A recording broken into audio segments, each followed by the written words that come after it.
We are so happy to have with us this morning Dr. Billy Graham.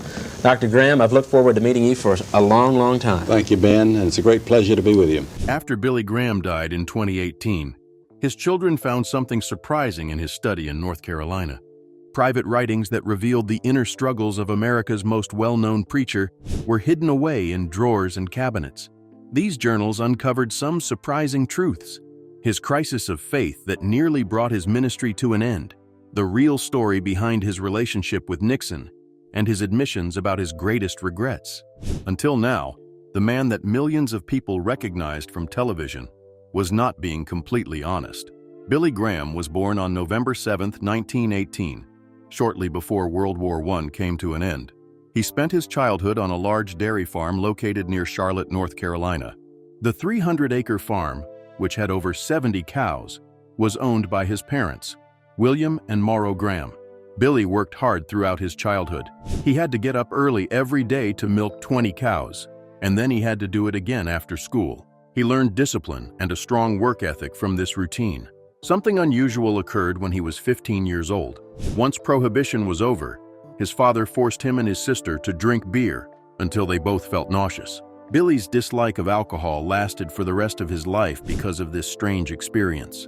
Billy appeared to be an ordinary teenager when he was younger. His main interests were baseball and girls. He didn't care about anything else. However, that same boy would eventually go on to preach to millions of people around the world. His sermons were broadcast on television and radio, and by the time he was older, they had reached more than 2 billion people.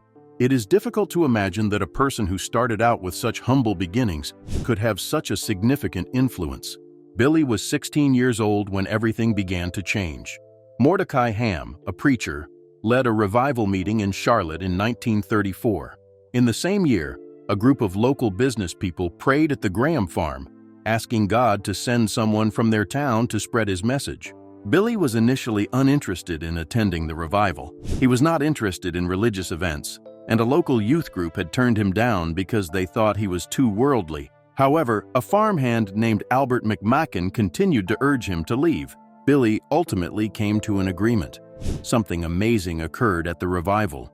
Billy was deeply affected by what the preacher said, even though he couldn't remember the exact words. It felt as if something was talking to him personally. As he walked to the front to give his life to Christ, he felt as if his feet were weighed down. This one moment altered everything for him. Billy's choice to follow Christ would ultimately result in millions of other people learning about God. However, Billy's journey was not a simple one. He attended Bob Jones College when he was 18 years old, but he had a hard time there. He was unable to fit in because the rules were very strict. After only one semester, he was on the verge of being expelled. The founder of the school even told him that he would not amount to much and that he might only be a preacher in a small town.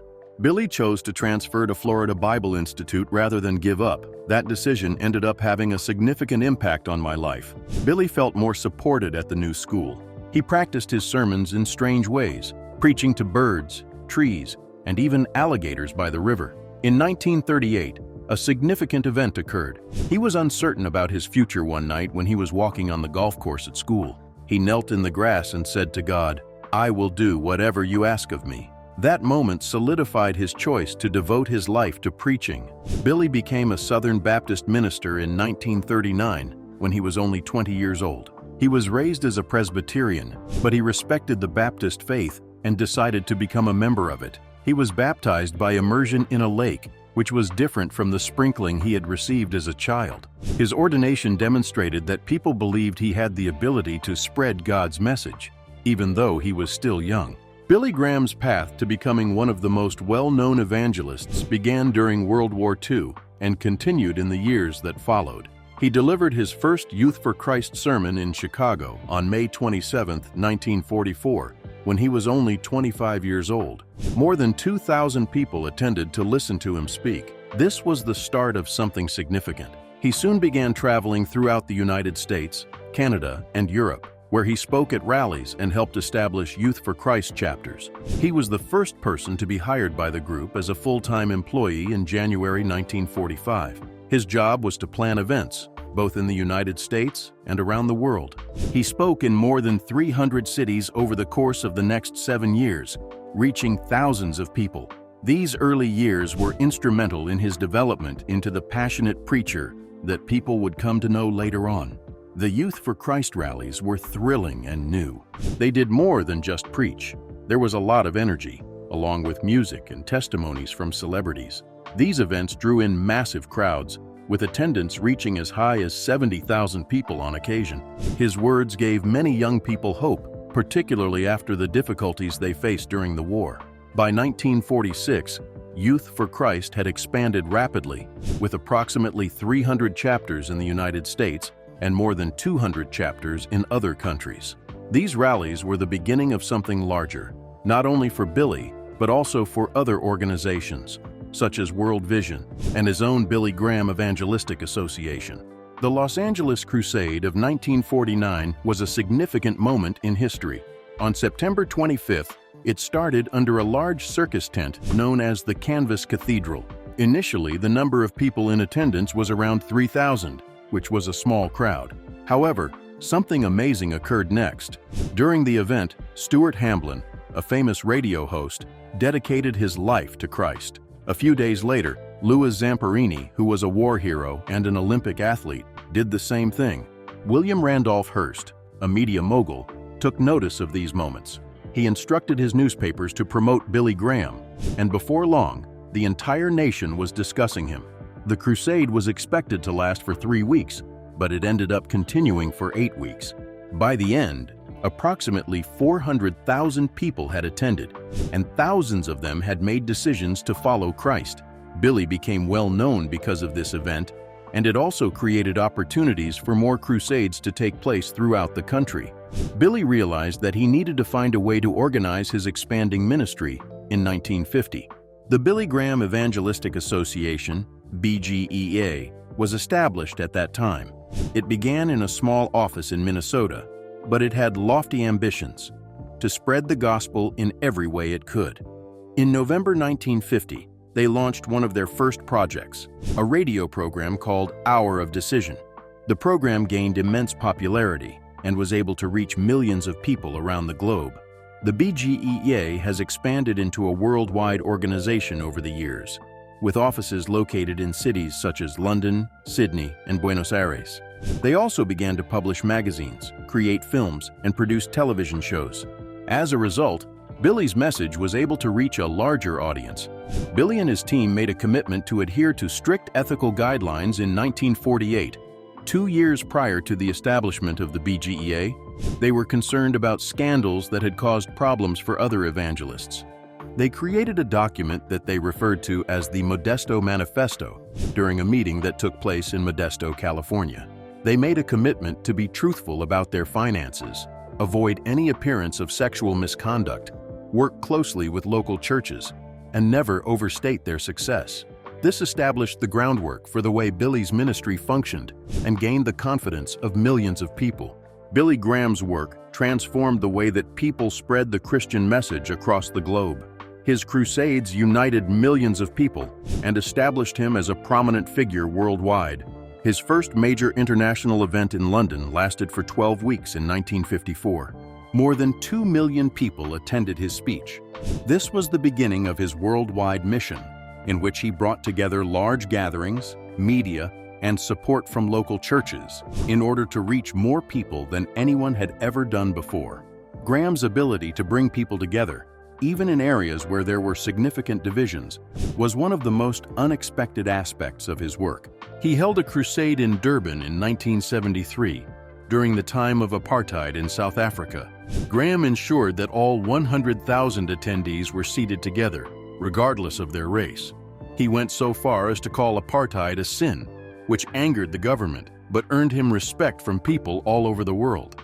He preached in Hungary in 1977, a country where communism was the ruling government and religion was frequently prohibited. He had conversations with over 30,000 people in the span of 5 days. This made it possible for him to travel to other communist countries, such as North Korea in 1992. Graham accomplished something that had never been done before in 1995. He sent his message to 185 countries, in 116 different languages all at once using satellites. His message was seen by more than 10 million people, and 2.5 million of them responded.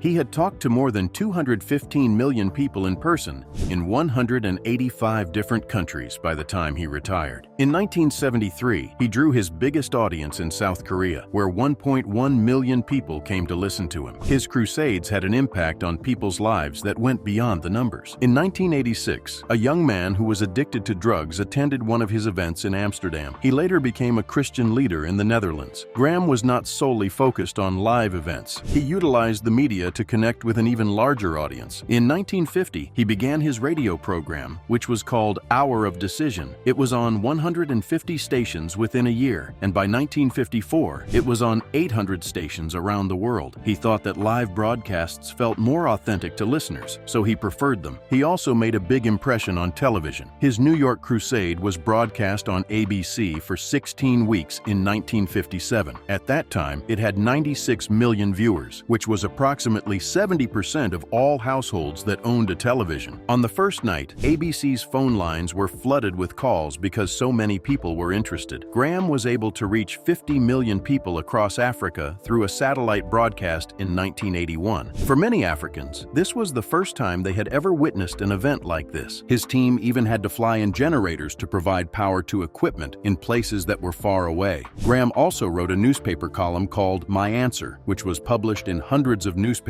and read by 5 million people. He was open to new technology, even in his later years. In 1989, he launched one of the first Christian websites that allowed people to communicate with counselors about spiritual issues. His online ministry was assisting more than 1.5 million people each year by 2008. Graham started a magazine called Christianity Today in 1956, which became an important publication for evangelicals. He had the idea in the middle of the night and stayed up writing down his vision for the magazine. He and his team collected a significant amount of money to launch it and distributed complimentary copies of the first issue to Protestant pastors all over the United States. The magazine quickly gained popularity and addressed major issues such as civil rights and the Vietnam War. It became one of the most respected religious publications, even though it had financial difficulties at first. In 1949, Billy Graham's life changed completely when he encountered something that shook his faith. He was 30 years old and already gaining popularity as a preacher, but he began to have questions about the Bible. He found this to be odd because he had always accepted the Bible as the truth without any doubt. One reason these doubts began was because of his friend Charles Templeton, who had been studying at Princeton. Templeton was wondering how the Bible could be reconciled with contemporary concepts. This caused Graham to think as well, and he started to question whether he could completely trust the Bible. This was a significant issue because the Los Angeles Crusade, which was the most important event for him, was only a few weeks away. How could he preach with confidence if he didn't have complete trust in the Bible? Graham was confused and uncertain. He went to Forest Home, a peaceful Christian retreat in the mountains of California, because he knew he needed answers. He was hopeful that being there would help him sort things out. During the retreat, Graham spoke with Henrietta Mears, a knowledgeable Christian teacher, as well as other people who offered him guidance. They warned him that if he lost faith in the Bible, he might also lose faith in everything else. They urged him to seek assistance from God. Graham took a solitary stroll through the woods at Forest Home one evening. He paused at a tree stump, set his Bible down on top of it, and started to pray. He told God that he didn't have all the answers, but he chose to have faith in the Bible. He prayed, "I am going to believe this is your word, even if I don't understand everything." Graham felt a great burden being lifted from his shoulders after this moment. He claimed that he felt God's presence so strongly that it made him cry. This was the moment that changed everything for him. Graham was a completely different preacher when the Los Angeles Crusade began on September 25, 1949. He spoke with energy and confidence, frequently beginning his messages with a quote from the Bible. People could tell how strongly he believed in what he was saying. The crusade was originally planned to last 3 weeks, but it was extended to 8 weeks because so many people came to listen to him. More than 350,000 people were in attendance, and 3,000 of them chose to follow Christ. William Randolph Hearst, who owned a newspaper, even instructed his editors to promote Graham, which led to him becoming well known throughout the country. After that moment, Graham never thought about the past again. He is considered one of the most influential evangelists of all time. He preached to more than 215 million people in 185 different countries throughout his life. He had his biggest audience in South Korea, where 1.1 million people showed up to listen to him. His straightforward approach and emphasis on the Bible made it easier for millions of people to comprehend and have faith. Billy Graham's life was not the only one that was changed that night by the tree stump in Forest Home. It altered the trajectory of history for evangelical Christianity. Billy Graham had a close relationship with many U.S. presidents, but his connection with Richard Nixon was particularly strong. He and Nixon became very close over time, but they first met in the 1950s when Nixon was a senator. Graham was so involved in Nixon's campaign by 1968 that he wrote memos and offered advice on how to win over evangelical voters. He was more than just a spiritual advisor. He was involved in political strategy. Graham made 30 trips to the White House between 1969 and 1974. There were times when he would even spend the night. He prayed at Nixon's inauguration in 1969, calling him a leader chosen by God, and offered advice on major issues such as the Vietnam War. In a surprising turn of events, Graham even proposed bombing dikes in North Vietnam if the peace talks did not go well. That could have resulted in the deaths of many civilians, but it demonstrated the extent of his involvement. Graham remained loyal to Nixon, even when the Watergate scandal was happening. He publicly defended him and would not accept that Nixon had done anything wrong. However, Graham was heartbroken when the truth was revealed in the White House tapes. In 1974, he read the transcripts and was shocked by the lies that Nixon told. He was so affected by it that he cried and even vomited. Graham reconsidered the extent of his involvement in politics as a result of this betrayal. In 2002, another part of Graham's was involved in a scandal. In 1972, tapes were discovered that contained a conversation between Graham and Nixon in which they made comments that were anti-Semitic. Nixon expressed his concerns about Jewish control of the media, and Graham concurred, stating that it was an issue that required resolution. He even acknowledged that although he had a lot of friendly interactions with Jewish people, they were unaware of his true feelings. People were shocked when the tapes were released decades later. Graham, who was 83 years old at the time, stated that he did not recall the conversation, but he apologized and said that his words did not reflect his love for Jewish people. Nevertheless, the incident damaged his reputation as a person who was able to unite people. Graham acknowledged that he had made mistakes as he got older. He stated in an interview in 2011 that he wished he hadn't become so involved in politics. He thought it was important to provide spiritual guidance to leaders, but he also believed that he had gone too far. Watergate had served as a wake-up call for him. His perspective on politics was changed for good when he discovered that Nixon had lied. He later cautioned against the dangers of mixing religion and politics too much. He even stated in 1981 that he did not want to see politicians using religious groups because it could be detrimental to both the country and people's faith. After Nixon resigned in 1974, Graham had one of his most contentious moments. Graham urged President Gerald Ford to grant Nixon a pardon, arguing that it was the most effective way to help the country move forward. He called Nixon to console him, and then he spoke to Ford, encouraging him to make a decision. Graham also publicly defended the pardon, stating that it was essential for healing. When Ford finally pardoned Nixon, many people were angry, but Graham continued to believe that it was the right thing to do. Graham had a strong influence on presidents, but his close relationship with political power also demonstrated the dangers that come with it. He believed he was being helpful, but at times,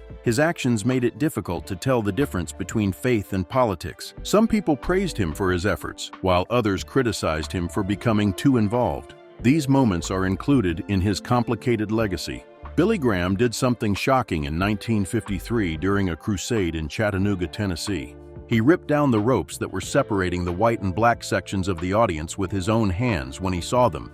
He told the people in charge that if these ropes remain in place, they can have this revival without him. This took place 1 year prior to the ruling that made segregation in schools illegal. He had some supporters, but there were also people who were upset with him. Graham lost some white supporters after the head usher quit, but he did not give up. After that, he made it a point to ensure that all of his crusades had integrated seating, even in the South, which was very segregated at the time. Graham observed that the majority of the audience at a crusade in New York City in 1957 was white.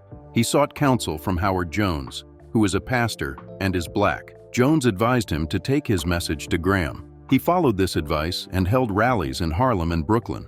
These events attracted thousands of black attendees, which altered the demographics of the crowds at his crusades. However, not everyone was pleased with this. Graham was sent hateful messages by segregationists who used slurs against him. Graham held an integrated crusade in Birmingham, Alabama in 1964, shortly after a tragic church bombing occurred there. The police were required to provide protection for him because protesters defaced billboards that were promoting the event. Despite Graham's efforts to promote integration at his events, he faced a lot of criticism from people who believed he should have done more during the civil rights movement. Protests and direct action were used by Martin Luther King Jr. and other leaders to combat racism. Graham, on the other hand, did not use these methods. Graham stated that people should obey the law, even if it was unfair, when King was arrested for a sit-in. Civil rights leaders were unhappy about this because they thought that unjust laws should be opposed. Graham believed that the most effective way to address racism was to change people's hearts through faith. He frequently stated that in order to overcome racism, both black and white people needed to have a personal relationship with Jesus. However, this method did not tackle the larger problem of systemic injustice, and many people believed it was insufficient. Graham did not speak out about many important events that occurred during the peak of the civil rights movement. In Birmingham, peaceful protesters were attacked with fire hoses and police dogs in 1963. Graham didn't have much to say about it. He also did not go to the March on Washington, where King delivered his "I Have a Dream" speech. He said things like, "White and black children will only walk hand in hand when Christ comes again." To some people, this sounded like he thought that people were incapable of making change happen in the present. Graham was reluctant to give his full support to the civil rights movement, in part because he had connections to political leaders, including those who supported segregation. Graham expressed his disapproval of the protesters' methods during the Selma voting rights campaign in 1965, stating, "I don't condone violence. This is not the most effective approach." This angered civil rights leaders, who thought that peaceful protests were essential for bringing about change. Graham and King had a relationship that was not simple. Graham invited King to pray at his New York Crusade in 1957. King's prayer called for unity and brotherhood, and he later praised Graham for addressing issues of race. However, their relationship became strained. King advised Graham in 1958 not to allow a politician who supported segregation to introduce him at a crusade in Texas. Graham disregarded this suggestion, claiming that he did not participate in politics. Graham later stated that King had instructed him to remain in stadiums and sway white audiences rather than participate in protests. However, there is no evidence that this conversation ever took place, and some scholars are skeptical about it. Graham's behavior regarding race was frequently contradictory. He insisted on integrated seating at his events, but he sometimes permitted choirs to be segregated. He preached in Tuscaloosa, Alabama, in 1965, following the violence in Selma. He said, "I'm not here to talk about local issues, just the gospel." Many people viewed this as a way to avoid confronting the difficult realities of racism. In an article published in 1960, he stated that forced integration would not be effective because it is impossible to compel people to love one another. Although he advocated for some change, he often seemed to be defending the way things were. Graham later confessed that he could have done more. "I wish I had done more for civil rights when I was younger," he said in 1989. While some people praised him for being honest, others questioned why someone with his level of influence had not taken a stronger position. Billy Graham's life was filled with love, challenges, and faith, which inspired millions of people. His marriage to Ruth Bell Graham was like a fairy tale. Billy and Ruth met for the first time in 1940 at Wheaton College. At that time, Billy was working on a furniture truck. He spent a whole month gathering the courage to ask her out on a date. On December 15, 1940, they went on their first date, which consisted of listening to Handel's Messiah. Ruth had always wanted to be a missionary in Tibet, but she believed that God had a different plan for her life. She made the decision to marry Billy after praying and considering the matter. She believed that she would be able to support his work for God's mission in her own way. 2 months after graduating from Wheaton College, they got married on August 13, 1943. Ruth died in 2007, which was the only thing that brought their 63-year marriage to an end. Billy traveled a lot for his ministry, but they stayed in touch by calling each other every day. When they were together, they would go their separate ways and pray together every night. Ruth once said, "I'd rather have a little of Bill than a lot of any other man," which demonstrates the extent of her support and love for him. They also had their fair share of disagreements. Billy told Ruth that she couldn't drive after they crashed their car. In response, Ruth teased him by saying that Abraham didn't take Sarah's camel away. Billy would always say that Ruth was the most powerful influence in his life and the person who held their family together. As Billy got older, his beliefs about Christianity changed as well. Initially, he adhered to strict fundamentalist teachings, but he eventually began to have a different perspective. He made the decision to make his ministry more inclusive by welcoming people from a variety of Christian backgrounds. During the late 1940s and 1950s, he decided to collaborate with mainline Protestant churches and even Catholic organizations. Although this decision disappointed some of his early supporters, it enabled him to connect with a larger audience. His events were attracting massive crowds by the 1960s, with attendance sometimes exceeding 100,000 people. Billy wanted to tell as many people as he could about the message of Jesus. He thought that the Bible was inspired by God, but he did not agree with very strict interpretations of it. He even had a meeting with Pope Paul VI in 1964, which took many of his Protestant followers by surprise. Later on, Graham collaborated with Catholic leaders at his events and urged Catholics to go back to their local churches. Some of his opinions sparked arguments, such as when he claimed that individuals who had not met Jesus in person could still be saved if they followed the light in their hearts. Billy remained committed to spreading God's love to everyone, even when some evangelical leaders criticized him for his ideas. Billy had strong opinions about social issues, but he approached them with caution. After the Roe v. Wade decision in 1973, he spoke out against abortion because he believed that life began at conception. However, he did not use any strong language or become overly political. He wanted to show compassion and empathy. On same-sex marriage, he believed in the traditional idea of marriage between a man and a woman. He even paid for newspaper advertisements supporting this view in 2012, when he was 93 years old, but he never condemned others. He once said that we do not have the right to preach against everything we do not agree with, which demonstrates that he believes in compassion rather than judgment. Billy remained strong in his faith during his later years, even though he faced many health challenges. In 1992, he was diagnosed with Parkinson's disease, which gradually made it more difficult for him to move and speak. In addition, he had prostate cancer and hydrocephalus, which is a condition that causes fluid to accumulate in the brain. He continued his ministry for as long as he was able, even after undergoing surgeries and treatments. His hearing and eyesight deteriorated significantly by the time he reached his 90s, but his mind remained sharp. He wrote about aging and preparing for death in his book, Nearing Home, and said that his faith gave him peace. Billy's 95th birthday in 2013 was the last major public event he attended. Following that, he remained at home in Monterey, North Carolina, with his family and caregivers. He died in 2018 at the age of 99, leaving behind a legacy of love, faith, and a message that touched millions of people.